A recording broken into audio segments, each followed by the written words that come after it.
Ladies and gentlemen, I, for one, don't believe in coincidences. I think there's always a reason for everything. And now you're seeing this royal family literally falling apart. And Queen Elizabeth did not die that long ago, y'all. It really was not that long ago. And she was on the throne for 70 years. All right. And Charles, he's not going to last that long because the man was what, in his 70s when he took the throne. So he's not going to have the reign his mother had. Well, he's really not going to have it with the cancer. And Sarah Ferguson has breast cancer. And Kate Middleton just came out and said they found cancer when, she was hospitalized. Is this a curse?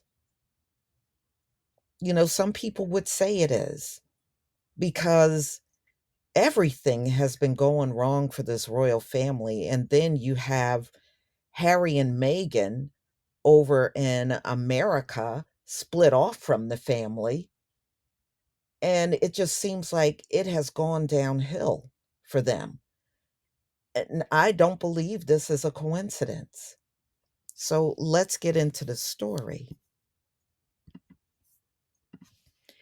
So, Kate Middleton is the latest royal to share her difficult diagnosis. So she came out Friday and made a statement. Kate is 42 years old. She is the Princess of Wales.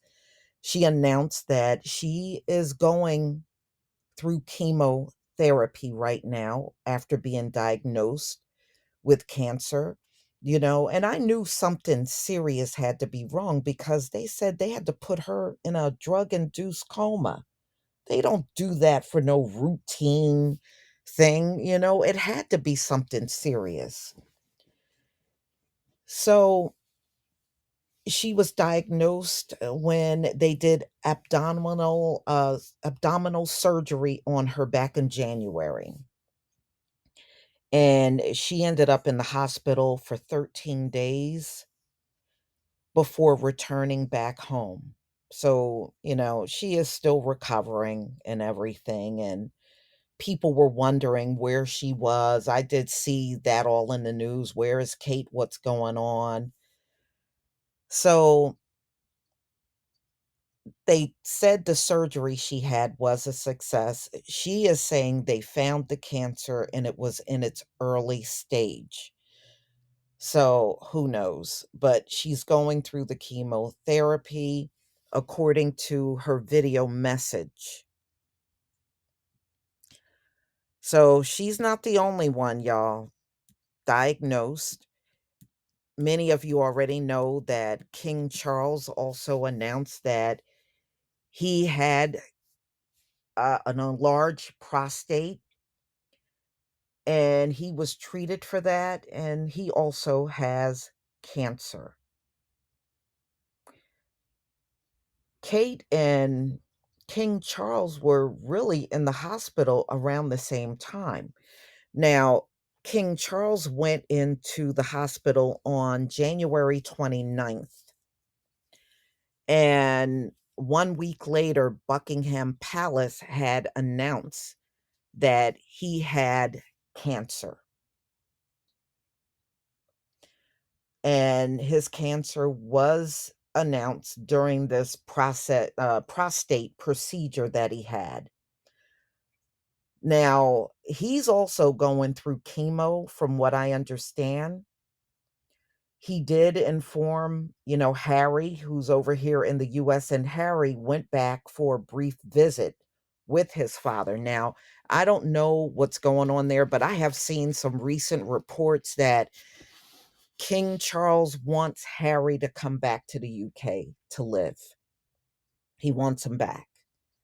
And with all of this going on in the royal family, I can understand why. Now, whether Harry will make the move back or go back and stay for a while, I don't know, you know? So he informed, of course, his sons before making a public announcement.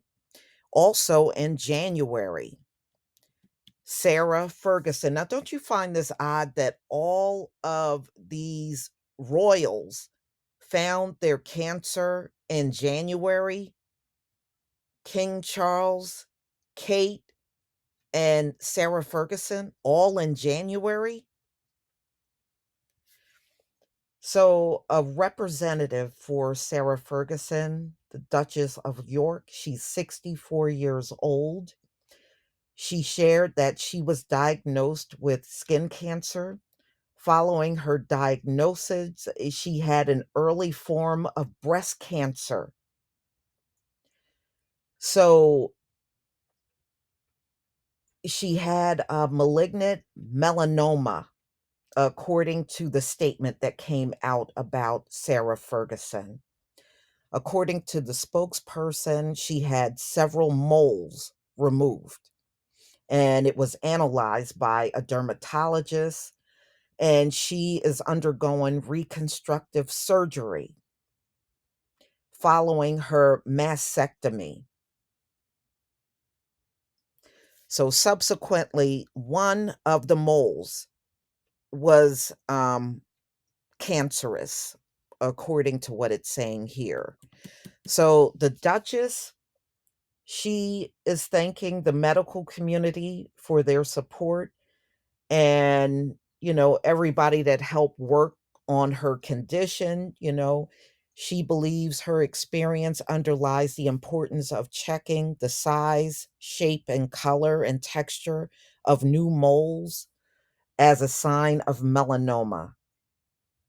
So, wow, she had skin cancer and breast cancer. I mean, this is deep what's going on with them, ladies and gentlemen.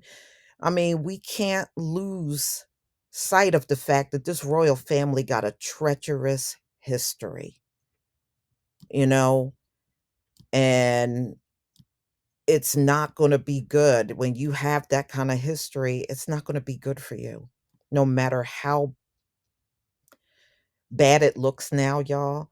Because if you remember, when Queen Elizabeth died, all of the history started coming out, especially over in Africa, and people that were the offspring of folks that were slaughtered by this royal family and the things that they did and continue to do. A lot of the stuff, the history on those islands in the Caribbean, a lot of that came out. And y'all can't, you must remember when William and Kate went to Jamaica and they went to the Caribbean and how they were heckled and people were protesting over reparations because of all the slavery that took place. So, in the whole grand scheme of things, y'all, they got a horrible history. Death, destruction, all kinds of carnage. And when you have what you call a royal family with that kind of history, of course, that mess is going to come back on them. Of course, it is.